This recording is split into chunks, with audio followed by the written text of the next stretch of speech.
kasus Siti Jenar.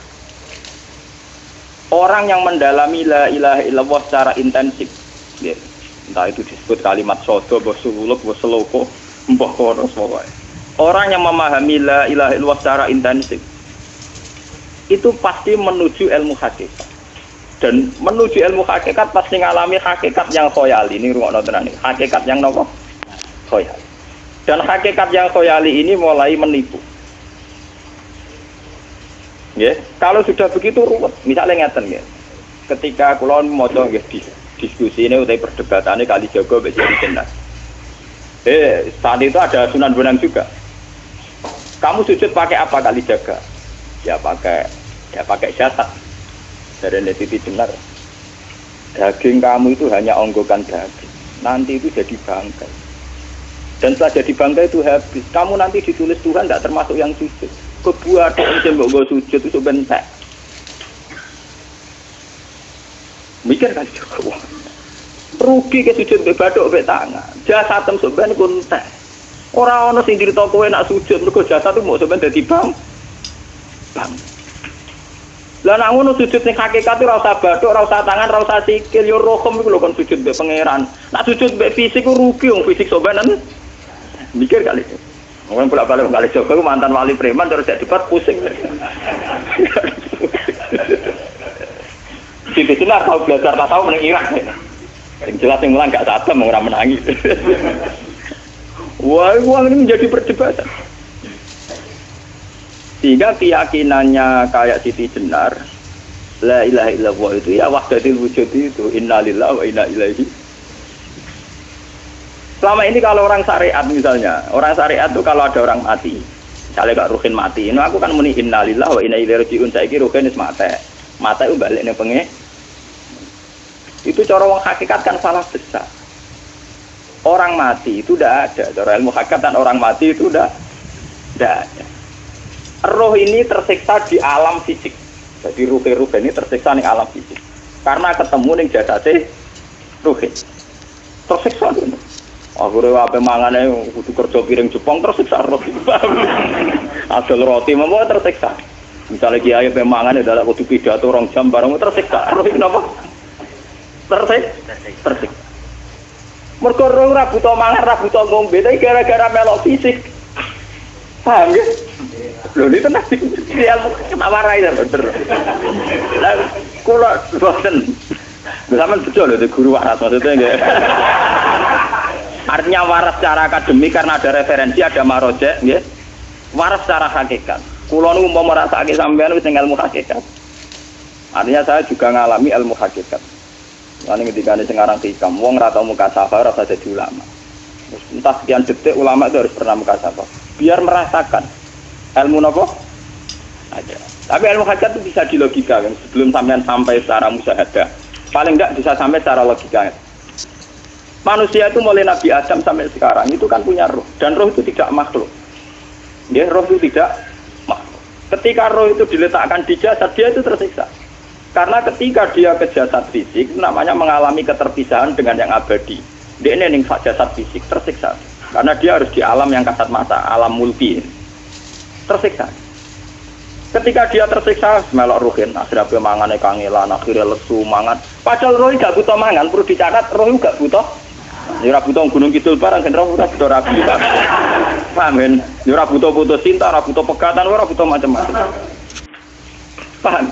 Tapi karena dia nempel jasad sing butuh mangan, butuh rabi, butuh wedoan macam-macam. Akhirnya roh tersiksa. Suatu saat kalau roh ini dalam bahasa manusia mati, ini dalam bahasa manusia mati. Ini hakikatnya roh itu tidak mati, dia kembali ke habitatnya. Ini disebut innalillah. Kita ini dari awal ya dengan Allah. Wa inna ilaihi juga kemudian nanti kita pasti kembali ke Allah. Dan itu diyakini betul oleh orang wahdatul wujud. Jadi kalau roh mati itu ya tidak ada mati. Roh sekarang itu kembali karena sudah lama mengalami keterpisahan mergo melok fisik-fisik dan ono kerja dasinan, ono nggo proposal ruwet roh ku melok. Paham itu? Kita di roh ku napa melok ruwet. Lah roh ya tersiksa ngaku ora butuh mangan, ora butuh proposal bocah ngalor. Itu tersiksa. Makanya dalam cerita-cerita Jalaluddin Rumi yang otentik di kitab-kitab begitu. Ketika beliau mau meninggal muridnya itu nangis dari Jalaluddin Rumi. Kamu jangan nangisi saya ini mau pesta, saya ini mau pesta perkawinan. Kamu tidak merasakan penyesalan saya ini lama menyesal karena harus hidup bersama kamu. Terus saya ini tersiksa karena ngalami alam yang rusak, yang fana. Alam yang fana. Harusnya roh saya itu di alam abadi, bukan di sini. Maka jangan tangisi kematian saya. Kematian saya adalah kembalinya roh ke habitatnya. Semenjak itu kematian dianggap malam perkawinan karena roh kembali. Walhasil ngono iku cara ilmu tasawuf bahasa Arab jenenge wahdatul wujud, kena Jawa Yogya Solo keadaan niku jenenge manunggaling kawula. Mergo sing rawan ngono rugen lho, Pak. Nek iki tak terangno detail. Dadi bathuk mesti iki nggo sujud kan niku sampeyan ilang. Dadi seksine ora ono cara teorine sinten Siti? Rugi kowe. Jadi ya kento. Kali siapa mantan preman jak debat terus gue nak ngono mbok terus tak pateni kowe. Lah debat ilmiah ra iso. Premane kumat. Ya ta preman jak debat ilmi. Ngono ku model. Kali Joko yo ora salah, dhisik sing dina Umar nggih ngoten. Umar sahabat top, lha jak debat atau milih patenane ya Rasulullah. Gak iso dene cek ilmiah. Mantar preman pasar rukat terus jadi sahabat top debat yang milih mate. Ini wonten cerita wong Yahudi njaluk keputusan Nabi bareng wis diputusno Nabi cek mamang ndak tenang keputusane ngono dalam sengketa duniawi. Bariku takok ya Ali, aku mau sowan ning gone Nabi Muhammad dikai keputusan tapi mamang cara kowe piye? Ambek Ali dikai keputusan persis kanjeng Nabi. Cek mamang meneh takok Umar. Kok malah aku mau singgone Muhammad, singgone Ali, kayak keputusan kok mamang, Mar. Cara kowe piye? Urusan dunya. Entah ini, entah dia meleput buat apa? Uang diputus Nabi ora mar. Buat mati. Awe. Mereka mantan apa? Cara mantan intelektual atau intelektual kan ya wajar nggak uji kok percaya Nabi. Kan bareng cara Ali ya sederhana. Gak percaya wis kandhane. Ora mesti cara Ali dengan lha ora apa patene. Ya wajar wong Yahudi kok percaya Nabi, nek percaya ora situ Yahudi Muslim. Lah Ali situ Gus Dur. Are Gus Dur ra beda piye tenang. Ali nyen ngoten watake ngoten. Nasibe padha. Ali itu ilmuwan yang jadi presiden gak sukses. Sing niru Gus Dur. Mergo ning dinggo nek wong pinter mimpin ra sukses. Wong pinter gampang maklumi. Lah misalnya kita jadi kiai wong pinter, Pak Yai santri ini pacaran, maksud itu jangan anak cerita besok. Wah ruwet, terus malah dalil zinalina subuh syahwat minan. Piye pondok tanpa pelaturan tadi. Paham ya, ruwet dah. Mulane aja geman, iki kiai pinter teman-teman itu geman. Sing biasa wae ana syariate sithik-sithik. Sing kamane ana santri pacaran tersinggung, ana santri nakal tersinggung, sing ana rasane lha donya ana napa? Nah, guru kula nu urusan ilmu semi hakikat, mon gitu. Sehingga kayak Siti Jenar, cara pandang Siti Jenar itu masuk betul ning gone pemikiran para santrinya. Kados Ki Ageng Pengging, siapa masuk betul karena masuk akal. Cara mereka napa? Betapa ndak ada artinya fisik ini. Nah, kalau semua fisik ini ndak ada artinya, kemudian yang ada artinya itu roh, perjalanan apa? Perjalanan roh, sehingga diartikan inna lillah wa inna ilaihi raji'un. Inna sholati wa nusuki wa mahyaya wa mamati ku lillah. Lah kemudian sekarang sampean tak tanya misalnya ini latihan ilmu hakikat. Wa mahyaya lan penguripan ingsun. Kalau ingsun itu artinya fisik atau jasad, itu keliru besar karena jasad tidak pernah hidup. Yang hidup itu roh. Paham ya? Sekarang artinya wama mati itu apa? Kematian ingsun. Kalau roh itu tidak pernah mati, berarti kematian roh adalah keterpisahan dengan yang agung atau yang abadi. Dan semuanya itu lillahi rabbil alamin. Sehingga mereka mengatakan kematian itu satu pesta. Mulane kados Bilal ditakoki, ya Bilal, ketika murid-muridnya nangis bergape mati, Bilal ge seneng ae. Godan nalqal ahibbah Muhammadan wa hisbah. Ya, nak mati malah senang loh ketemu kekasihku. Sebab itu kematian tidak pernah jadi problem bagi mereka sing soleh, sing menembus ilmu hakikat. Paham? Tapi ilmu hakikat kayak ini itu yang diyakini Siti Jenar, diyakini Jalaluddin Rumi, diyakini para wali-wali wahdatul wujud. Dulu Syekh Husain Sinten Al-Halal. Itu kemudian melahirkan prahara syariat. Prahara apa? Syariat. Sebab itu Wali Songo, oke Siti Jenar benar dalam filosofinya, tapi harus dibunuh. Karena menjadi prahara syariat. Sama dengan yang dikatakan Nabi itu benar, tapi menjadi prahara syariat. Akhirnya disomasi oleh Umar radhiyallahu anhu. Jadi sebetulnya sama, pola-pola ceritanya sama. Intinya sebuah ilmu hakikat harus dikawal napa? Syariat. Nggih kula bolak-balik, contoh paling gampang wit pisang. Wong nak mangan gedang kulitnya tetap dibuang. Tapi umpama gedang dari awal ora usah kulit, ra sido dadi gedang. Paham nggih? Meskipun kon ape dipangan ya dibuang. Tapi kita tidak bisa membayangkan pisang dari awal tanpa napa? Mbah kekeringan, mbah bosok, mbah ra sido dadi napa? Pisang. Terus pentingnya syariat lagi begini gitu. Malah penting ngaji wali-wali syariat yang pinter kabeh Sunan Kudus, kabeh Sunan Bonang. Andai kan tidak ada syariat itu dunia pun mesti rusak. Contoh paling gampang masalah pornografi, porno aksi. Jadi jenar aja omongi ngono ibu ngakak-ngakak deh. Dari pangeran wis pirsa, kowe nek klambi pangeran ora tentora ya ora usah klambenan. Wong ora ana gunane. Kalau yang paling penting itu nazarullah, kenapa kowe klambenan barang? Wong kowe klambenan ora pangeran tetep pirsa. Nyatane di jenar nak mulang nggih coba klambenan lah intine napa? Dinya ada nabi Sunan Bonang. Nah, kowe percaya kabeh nazarullah ora usah napa? Klambenan. Tetapi teori ora usah klambenan iki dinggo tenan. Mulane nek pas do wiridan aliran sesat ciri utama. Kira klambenan tenan. Lah ruwet to. Lho iki tenan iki cerita. Iki pentingnya ngaji nggih. Ben sampean ngerti variasi riwayat kemudian kita orang syariat harus kayak apa, kemudian kenapa menjadi aliran wahdatil wujud.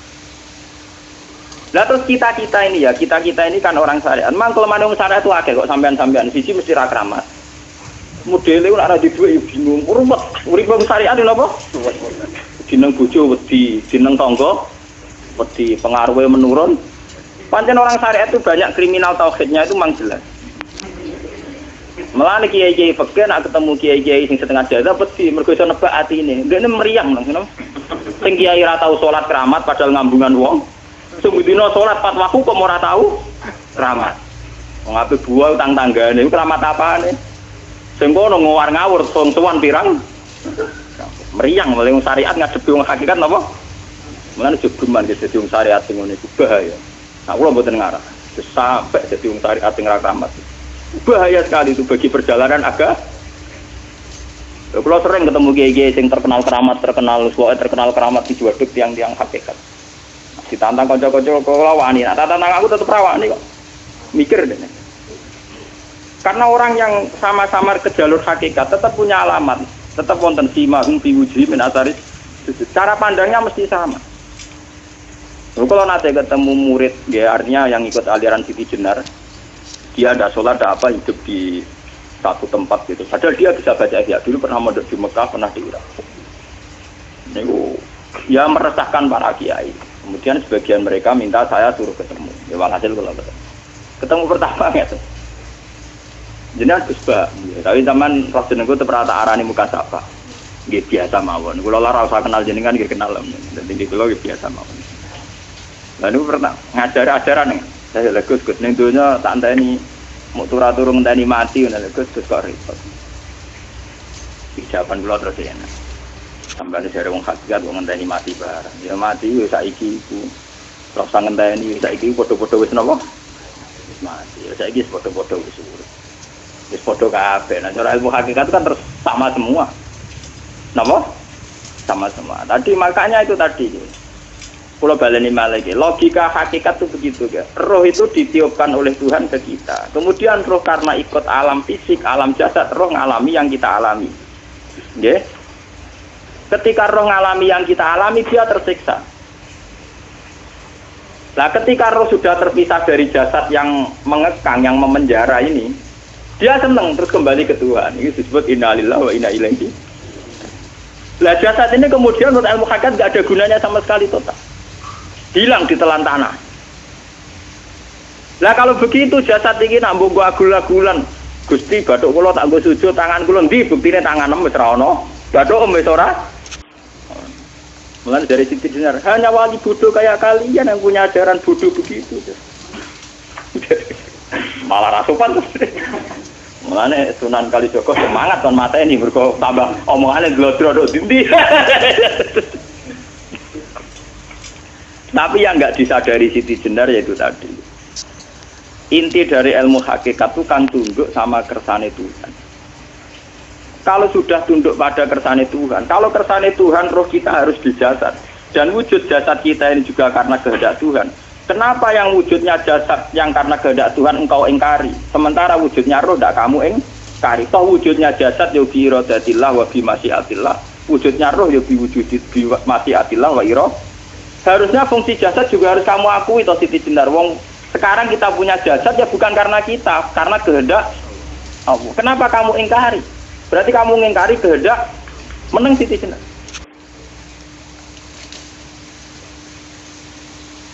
Makanya hakikat yang pertama saya itu pasti khayal. Lah Siti Jenar itu hakikatnya baru yang sampai khayal itu. Jika dia tersesat. Sebetulnya kalau sudah hakikat beneran itu tidak perlu khayal begitu. Artinya tidak perlu khayal jasad kita yang senajan ora ana gunane ini. Tetap piye wae wujudnya karena kehendak Allah. Juga kita harus terima. Apapun kekurangannya, apapun kenaifannya, ironisnya harus kita terima. Ini sebagai bentuk penerimaan kita pada masyiatil. Begitu juga keadaan roh kita sebagai penerimaan atas masyiatil. Meskipun ada teori-teori roh yang lebih valid. Lebih valid misalnya begini. Kanjeng Nabi itu suatu saat ininya terputus karena perang Uhud. Itu Kanjeng Nabi dolanan drijine ini. Napa cara niki napa dari jemari ini Nabi putus. Iki dolanan. Jadi Nabi sendiri kadang sering ngajarkan ilmu hakikat. Hal lagi illa usbun udmiyat wa fi sabilillahi ma lafitu. Kowe ora trimo fisik, bentuk fisik jari jemari sing ditebir berdarah. Tapi nak kowe wis fi sabilillah ayo wis balik ning habitatem. Sehingga kenapa para sahabat itu ketika dicincang, ketika putus tangannya, putus kakinya, sahabat yang usul ke ilmu hakikat itu malah senang. Karena jasad kita ini kan ila sabilillah menuju jalan Tuhan. Sekali dia sudah terluka fisabilillah itu sudah menemukan formatnya. Cara teori Cina sudah menemukan formasinya. Paham gitu? Orang kok malah ngeluh itu berarti goblok kena ngeluh. Paham tak? Paham kenapa? Jadi, makanya Nabi ngertikan ya itu sudah ketemu formatnya. Ketika rohnya para syuhada nanti kembali ke Tuhan, ya ketemu formatnya lagi. Itu disebut wala taqulu lima yuqtalu fi sabilillahi amma. Dia tidak mati sesuai formasi awal, yaitu roh kembali ke Tuhan dan jasad ikut mengawal. Nah itu Nabi kadang ya pakai ilmu hakikat begitu. Mulane kula bolak-balik matur, kula niku nggih mulai umur 20 tahun napa pinten. Kula asline nggih gadah penyakit dan ekstrim penyakit saya. Sampai saat ini kalau nak ngobatno tidak lebih 50%, karena saya tetap berpikir. Misalnya cara syariat kan berubah, tapi cara hakikat apa betul keberadaan saya di alam ini penting? Sehingga aku kepengen urip tak bela-belani ngantekan sak atusan juta. Jangan-jangan penting mati ikuti bang uripku. Lah nak ngono lha apa tak bela-belani? Entek atusan juta. Jadi misalnya kita berobat ya mau ya dari nabi kan berobat ya berobat. Pokoknya kita Islam nggak sih mau geruduk kadang orang paham. Sekali kamu mengamati dengan sisi hakikat, coba sekarang sampean pikir, coba sekarang nggak pakai logika hakikat, pakai logika syariat saja. Saya ini misalnya asetnya 10 juta, misalnya, saya punya aset 10 juta. Tapi misalnya aku rugi nawan atau dipengaruhi di masa depan sama nih, kalau pulau kan soalnya cara teori di masa misalnya pulau rugen, artinya kere di duit 10 juta aset. Tujuan saya sembuh kan supaya aku iso sembuh sehat, engkau iso kerja untuk anak. Tapi karena saya sakit nanti operasi tidak 10 juta. Operasi tidak 10 juta. Wong aku repera mesti iso marisi anak. Apa mana nak duit 10 juta tak ada gue berobatku, malah jelas ra iso marisi. Lah nak ngono penting matiku ya dibanding 10 juta. Karwan iso diwaris langsung. Sementara anak aku mari dibiayai 10 juta, rong mesti mari 10 juta mesti entek. Artinya tidak ada jaminan kalau berobat itu secara visi ke depan lebih baik. Soalnya malah ngentekno donya nggak jelas akibat positifnya. Misalnya tetap lumpuh duit teori loh. Bapak artinya apa? Teori hakikat tetap lebih benar bahwa hidup itu tidak ada artinya. Semua itu tidak ada artinya. Berobat apa enggak berobat semuanya tidak ada arti. Teori loh gini. Sehingga kalau kita tengah-tengah aja tengah-tengah. Kasus kula misalnya loro nggih berobat. Gusti separuh kalau ngelakoni syariat, tapi sebagai kalau ulama fikih, tapi separuh kalau lakoni apa? Jadi kalau tetap buatan ngarah obat 100%. Tapi orang ngarah berobat, orang kalau tiang apa? Syariat. Tapi memang faktanya itu begitu. Cara Kanjeng Nabi kadang Kanjeng Nabi berobat.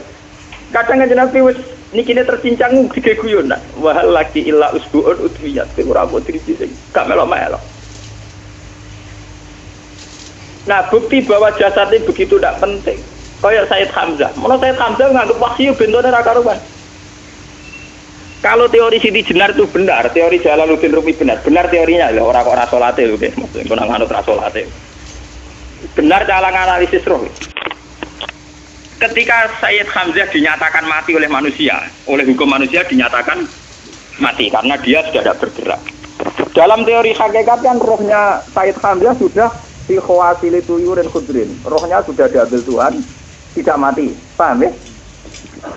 Ketika rohnya Sayyid Hamzah sudah diambil, jasad ini sudah tidak punya rasa. Sekarang secara syariat kasat mata kita tahu, wong jasad nak diinfus, di sayat-sayat dioperasi ora kroso. Apa meneh saiki ruhe wis bisa. Lah ya jasad itu cek gampange dioperasi dibius saja terus tidak kerasa. Apalagi rohnya sudah diambil. Lah saiki bayangkan ketika Sayyid Hamzah itu sudah di atas. Niku kira-kira delok wahyu ra wong bento. Lho wong kok baca igabus. Ketika jasad benar-benar tidak penting, kemudian jasadnya Sayyid Hamzah kan dicincang oleh wahsi. Ketika rohnya sudah diambil kan Hamzah tidak merasakan. Berarti Sayyid Hamzah guyu-guyu wahsi. Wahsi cek bento nih gabus dicincang. Paham nggih? Lho niki tenan. Artinya ketika pandangan manusia iba kepada Sayyid Hamzah karena dicincang, dimutilasi oleh wahsi. Wahsi tidak mengalami Pak Sinten, Sayyid Hamzah tidak mengalami apa-apa karena rohnya sudah bersama Tuhan. Dan iso wae Sayyid Hamzah malah guyu-guyu wahsi. Cek gobloke. Gabus kok dicincang. Lah nak ngono rak mirip, makanya nggih. Dalam hal ini itu dalam teori roh itu sebetulnya Siti Jenar tidak sesat dalam teori roh. Tapi jangan katakan itu penemuannya Siti Jenar. Siti Jenar itu terlambat. Sebelum itu ada Husain Al-Khallas, sebelum itu ada Jalaluddin Rumi, sebelum itu juga ada sahabat, ada nabi. Cuma cara aplikasinya Siti Jenar melenceng. Jadi jangan katakan kok tak kampus-kampus, itu pendapat Siti Jenar itu malah goblok meneng. Siti Jenar itu sanut, paham nggih maksud apa? Wis anut.